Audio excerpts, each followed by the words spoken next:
पता कि नानी माँ भी उसी समय आ जाएंगी। इसीलिए मैंने तुमसे कहा था, फिर से कह रही हूँ, अपार शक्तियां अपार दायित्व लेकर आती है पुत्र। तुम्हें इन शक्तियों का सम्मान करना सीखना होगा। ये शक्तियां यूं क्रीड़ा या प्रदर्शन के लिए नहीं होती। अब मैं ऐसा कभी नहीं करूँगा माँ।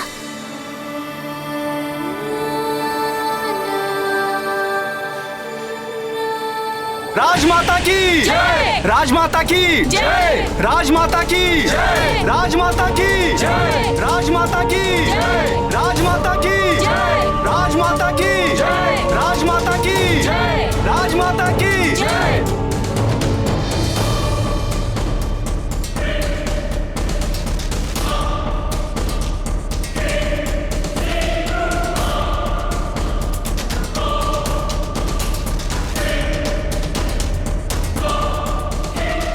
जाकर बताओ रावण को कि अब भी समय है, संभल जाए, धर्म का मार्ग अपना ले। काल उससे अधिक दूर नहीं है।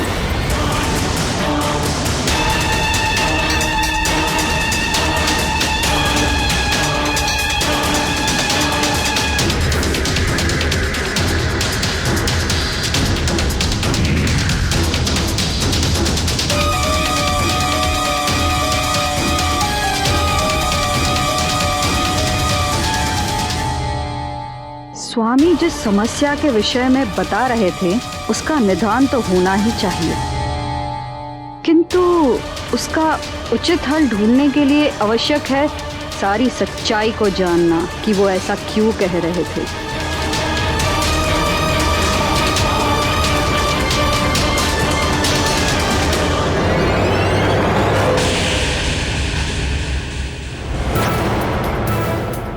ये क्या, माता तो सदैव पहले मुझसे मिलती थी, परंतु आज यहां आते आते कुंभकर्ण के भवन की ओर क्यों मुड़ गई? कुछ तो विशेष चल रहा है उनके मन में।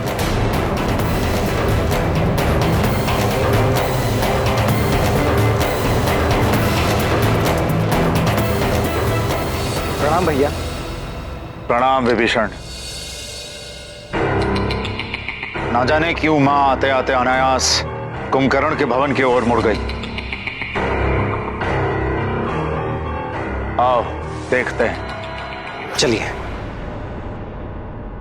स्मरण है ना, आज हमारे पुत्र कुंभकर्ण के निद्रा से जागने का दिन है। बड़े बड़े हौंदों में पानी भर कर लाओ। ढोल, शंख, तुरही जैसे जितने भी अन्य साधन लगते हैं हमारे पुत्र को जगाने में, उन सब की व्यवस्था करो। अवश्य राजमाता, सारी व्यवस्था हो चुकी है।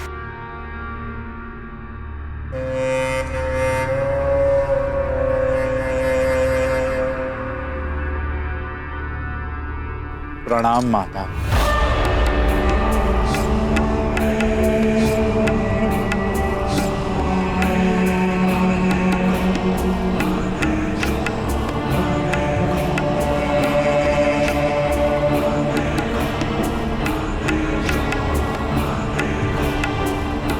आपके चरणों की धूल को पाकर मैं धन्य हो गया माते। चिरंजीवी भव पुत्र दशग्रीव। वृक्षकुल के सूर्य हो तुम, तुम्हारी कीर्ति रश्मियां दिग दिगंत तक फैले। प्रणाम माताश्री।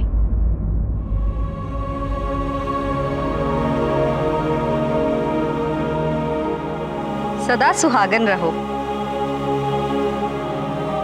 तुम्हारे माथे की बिंदिया और सुहाग की लाली सदा चमकती रहे।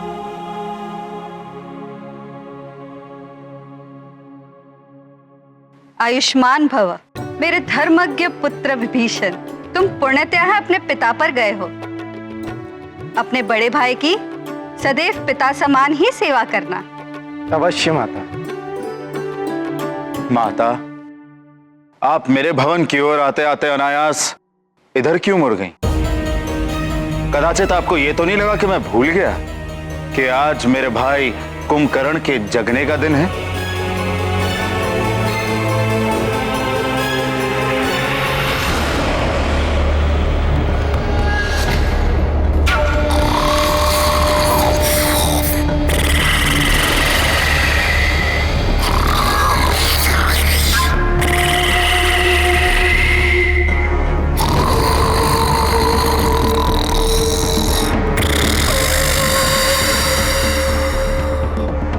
स्वयं नहीं उठता, उसे जगाना पड़ता है। क्या आप ये देखने आई थी कि मैंने उसे जगाने का प्रबंध किया है कि नहीं? माता, मैंने उसे जगाने की सारी व्यवस्था की हुई है। पुत्र दशग्रीव, तुम्हारा तुम्हारे भाइयों के प्रति ये स्नेह देखकर तुम्हारी माता कैकसी प्रसन्न है। मैं तो इसलिए कुंभकर्ण की भवन की ओर चली आई क्योंकि पिछली बार जब कुंभकर्ण के जागने का दिन आया था तब तुम महादेव की तपस्या के लिए हिमालय क्षेत्र गए हुए। उस दिन वो अपनी भूख मिटाने के पश्चात सीधा वन में माते माते पुकारता दौड़ा चला आया था। तुम्हारा भी नाम ले रहा था वो, कुछ बताना चाहता था मुझे, कोई रहस्य ज्ञात हुआ था उसे।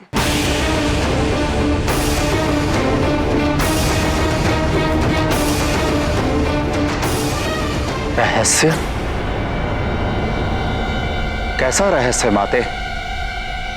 कुछ तो अवश्य था पुत्र। तुम तो जानते हो कुंभकर्ण महाबली है, भय तो स्वयं उससे भयभीत हो जाए, इतनी शक्ति है उसमें। किंतु उस दिन मैंने भी पहली बार उसके मुखड़े पर भय के चिन्ह देखे थे। जब तक वो मुझे कुछ बताता, सूर्यास्त हो गया और उसके साथ वो भी गहरी निद्रा में डूब गया।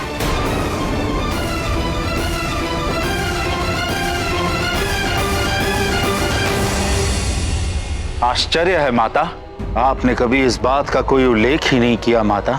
मैं उसी समय यहाँ आई थी, मुझे तो सब सामान्य लगा, ऐसा कुछ पता नहीं चला जिससे भय या संकट उत्पन्न हो, इसलिए मैं आश्रम लौट गई। उसी दिन से मैं उसके जागने की प्रतीक्षा कर रही हूँ। क्या रहस्य था? अब वो तो कुंभकर्ण के जागने के पश्चात ही ज्ञात हो पाएगा। और एक माँ ही जानती है कि उसका पुत्र कैसे जागेगा, इसलिए मैं इस ओर आई थी।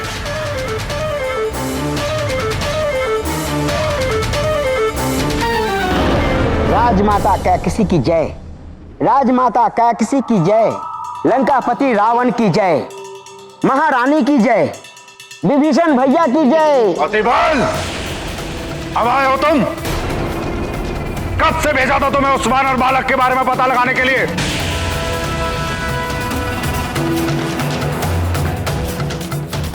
क्या हुआ? किस वानर बालक की बात कर रहे हो?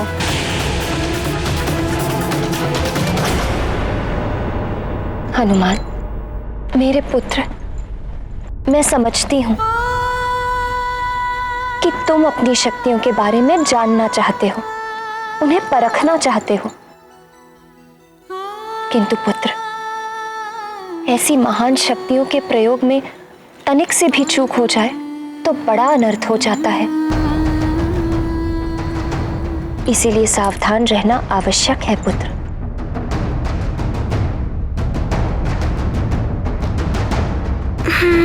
तो देवताओं ने दिया है उस वानर बालक को वरदान। हाँ लंकेश, पहले तो देवताओं ने उसे जीवित किया, फिर उसे हनुमान नाम दिया। इतना ही नहीं लंकेश, उस पवन देव के कारण उस वानर बालक का पुनर्जन्म हुआ और अब तो उसे पवन देव का पुत्र भी कहेंगे। वो कोई साधारण बालक नहीं है लंकेश, सुमेरु के राजा केसरी और रानी अंजना का पुत्र है। देवताओं ने उसे वरदान में कुछ शक्तियां दी है जिनके बारे में अभी कुछ ज्ञात नहीं हो पाया है लंकेश। किंतु क्या? लंकेश, ये वही बालक है जिसने सूर्य को निगल लिया था।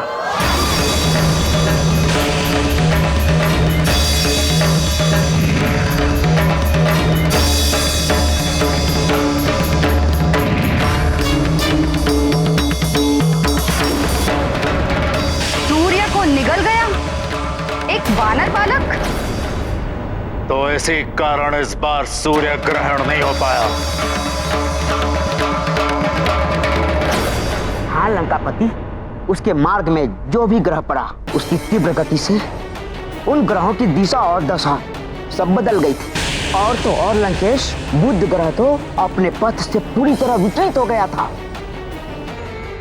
सूर्य निगल लिया उसने, ग्रहों की दशा और दिशा भी बदल दी।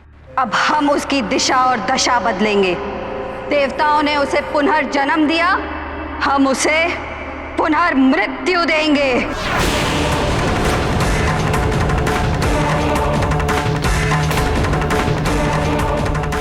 दशग्रीव, तुम्हारे पिता ने भी कदाचित इसी ओर संकेत किया था। समय परिवर्तित हो रहा है, इसलिए समय रहते सजग हो जाओ। वो वानर बालक बड़ा होकर संकट न बन जाए। अंत करना ही होगा उसका, अंत करना ही होगा उसका।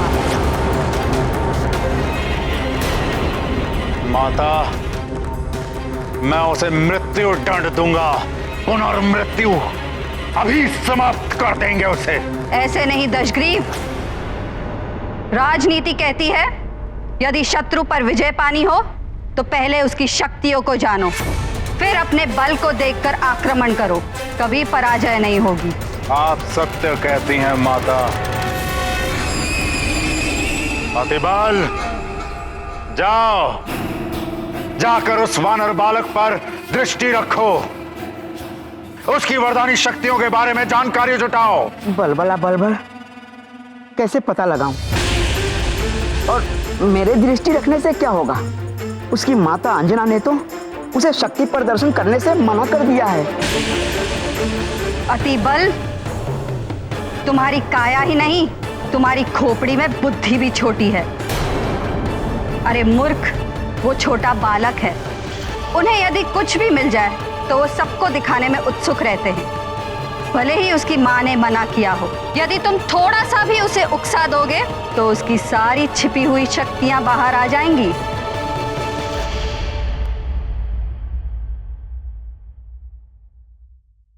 हनुमान, ये देखो पुत्र, 2 खूंटियां और ये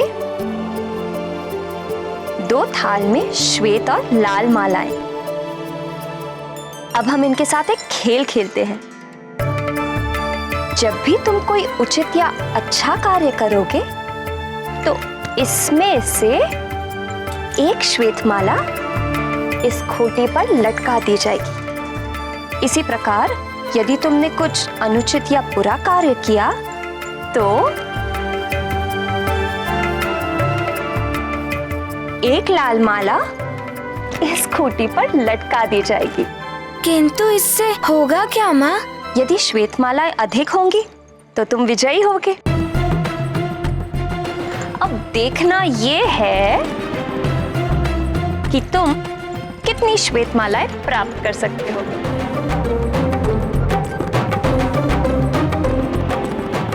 आप सत्य कहती हैं माता।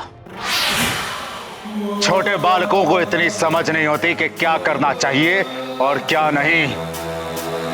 उनको जितनी भी शक्तियां मिल जाएं, उनकी बुद्धि अपरिपक्व ही होती है। इसी का लाभ तुम उठा सकते हो अतिबल। बलबला बलबल। हनुमान, तुम्हें अपनी शक्तियों का उचित प्रयोग करना सीखना होगा और इसके लिए सबसे पहले ध्यान रखना होगा कि अपनी शक्तियों का प्रयोग तभी करना जब सच में उनका प्रयोग करना आवश्यक हो। बालक तो कहीं भी अपनी शक्तियों का उपयोग करने लगते हैं, बस उन्हें उकसाने की आवश्यकता है। अतिबल, उस वानर बालक को उकसाओ, उसकी शक्तियों का पता लगाओ, फिर मैं दशानन रावण स्वयं उसका अंत करूंगा।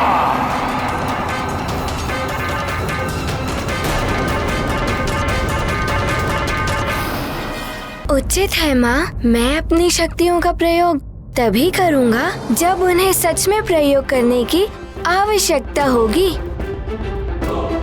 और मैं अपना दायित्व भी समझूंगा और सावधान भी रहूंगा।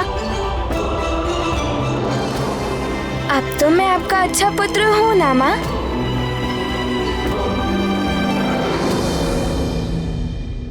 हाँ मेरे लाल, तुम तो मेरे बहुत अच्छे पुत्र हो।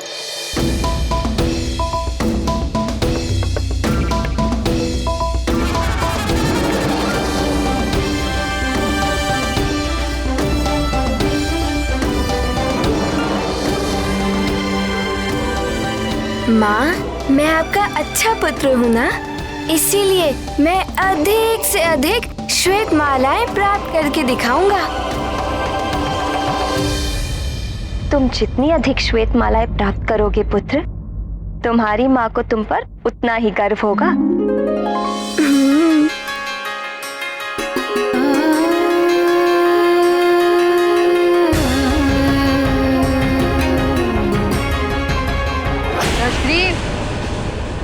मुझे गर्व है तुम पर। मैं जानती हूं उस बालक को कितनी भी शक्तियां दे दे ये कपटी देव, उसका अंत तुम ही करोगे।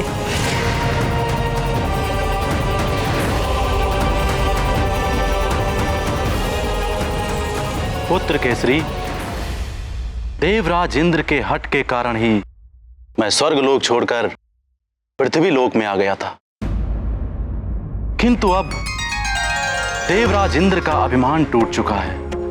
उन्होंने अपने कृत्य के लिए क्षमा भी मांग ली है। इसलिए मैं सोच रहा था वापस स्वर्गलोक लौट जाऊं। आप उचित सोच रहे हैं देवगुरु बृहस्पति। देवगण कब तक बिना गुरु के रहेंगे? गुरु ही तो ज्ञान देता है, मार्ग दिखाता है। जिनके गुरु नहीं होते वो अपने मार्ग से भटक जाते हैं।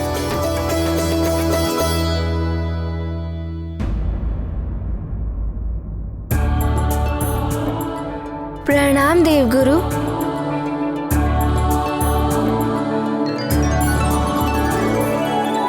आप सब एक साथ? अवश्य कोई विशेष बात होगी। हाँ, विशेष तो है। वो क्या है कि हमारे नाती का पुनर्जन्म हुआ है। देवताओं ने हनुमान को अनेकों वर दिए हैं। इसीलिए मैं चाहती थी कि एक हवन का आयोजन किया जाए, जिसके द्वारा हम देवताओं को धन्यवाद भी दे देंगे, साथ ही ग्रह शांति भी हो जाएगी। हाँ केसरी जी, जितनी भी नकारात्मक और बुरी शक्तियां राजभवन में या आसपास व्याप्त हैं, सब इस यज्ञ से दूर हो जाएंगी। सारे अमंगल मिट जाएंगे और इस यज्ञ आयोजन के नाम पर हम उत्सव भी मना लेंगे। हमें हमारा पुत्र मारुति पुनः जो मिल गया है।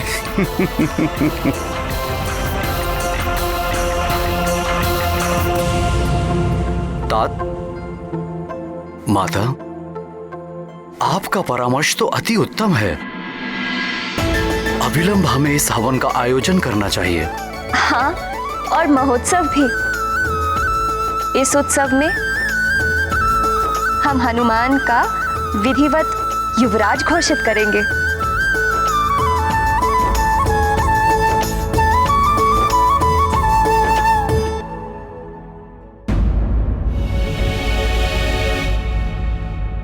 उत्सव और यज्ञ तो हम करेंगे ही, किंतु अंजना, उसके युवराज पद की घोषणा का आयोजन हम कभी और कर लेंगे।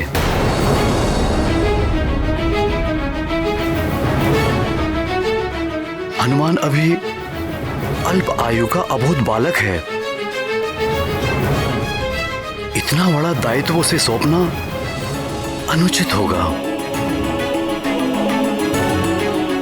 केसरी जी, हमारा हनुमान अन्य बालकों जैसा साधारण बालक नहीं है। दिव्य शक्ति संपन्न विशेष बालक है हमारा हनुमान। यही नहीं, इसने अनेकों बड़े कार्य भी किए हैं। इसलिए मेरा तो विचार है कि हनुमान युवराज पद के लिए पूर्णतः योग्य है। किंतु हनुमान की शक्तियों को हमें नियंत्रण में रखना है। कहीं युवराज पद पाने के बाद वो अनियंत्रित ना हो जाए।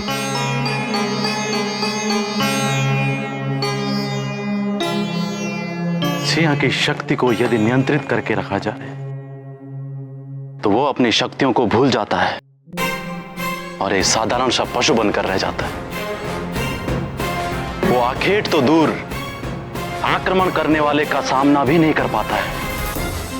कहीं ऐसा ना हो कि हनुमान भी इसी प्रकार कुंठित होकर न रह जाए। नियंत्रण रखिए, किंतु ध्यान रहे बालक को उसकी योग्यता से दूर रखने से कहीं उसका आत्मविश्वास ही समाप्त ना हो जाए। पितामह सत्य कह रहे हैं। हमें नियंत्रण रखने के साथ साथ प्रोत्साहन भी करना चाहिए हनुमान का। इसे इसके दायित्वों का आभास कराना चाहिए। इसे अपनी शक्तियों को उचित प्रयोग करने योग्य बनाना है।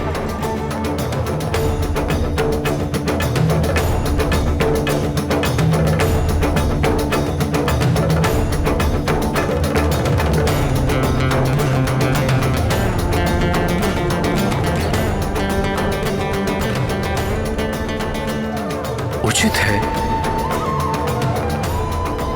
यदि आप सबका यही मत है तो यज्ञ के साथ साथ युवराज पद की घोषणा के लिए भी उत्सव का आयोजन करेंगे।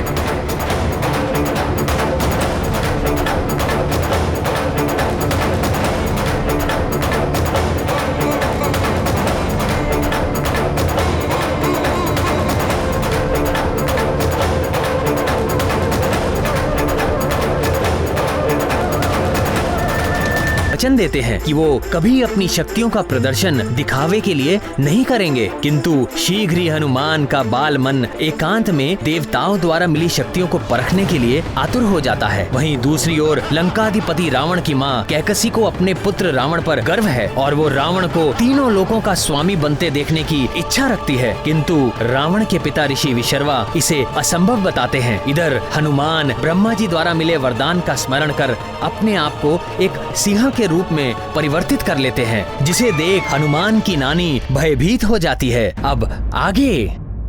हनुमान, मैंने मना किया था ना तुम्हें, फिर भी तुमने अपनी वरदानी शक्तियों का प्रदर्शन किया, शेर का रूप ले लिया तुमने।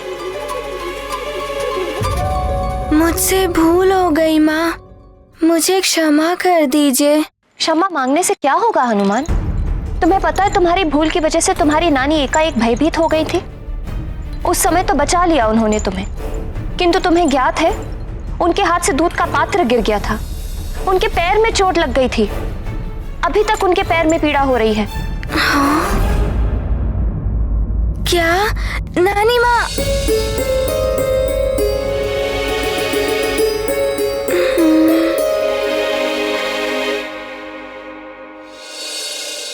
मैंने तो एकांत में किया,